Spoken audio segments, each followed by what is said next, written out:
Fighters belonging to a jungle rebellion who are combating a ruthless military regime which has killed thousands of people, persecuted innocent civilians, caused hundreds of thousands of refugees and carried out rape, torture and abuse. They are details of a horror story which is happening now. But the plight of Myanmar's Karen doesn't register on the international radar.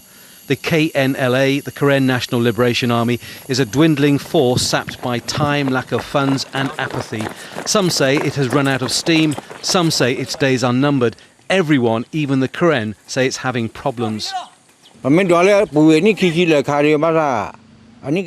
years ago, we have a stronger army, with more men, supplies and arms. But today, if you look at our situation, the Burmese army is always finding ways to divide the KNLA. As a result, some of the soldiers, because of their families' needs, listen to their offer for their own benefit. So this becomes difficult for us. But there is still a strong will from the young men who fill the ranks, now said to number between 3,000 and 10,000. No one's quite sure, and the KLNA is not giving exact figures.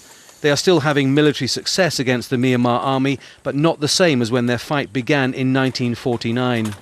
The Karen have been fighting for their own homeland for 60 years, and slowly over the years they've been losing territory to the Burmese military. But with defections, internal splits and funding problems, some are beginning to suggest that their quest for their own independent homeland is becoming more and more remote.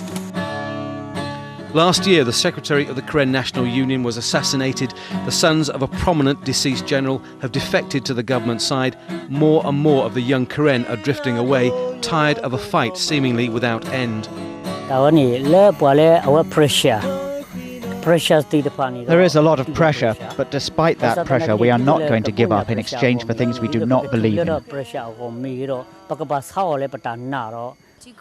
The Karen once fought for full independence. They've readjusted that aim now to independence within a federal system, both of which the military dictatorship in Myanmar is fiercely resisting using any means. These are images taken by a group called the Free Burma Rangers, which helps the injured Karen civilians and those who've been forced from their villages by government forces. They tell stories of being forced to act as porters, to walk through minefields and suffer beatings and near starvation by the military.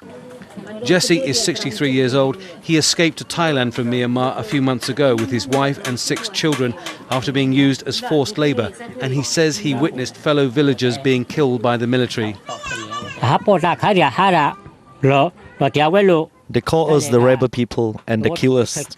They force us to work as porter, and we were only given 1 meal a day. They beat and hit us constantly and ask us for information on the rebel soldiers.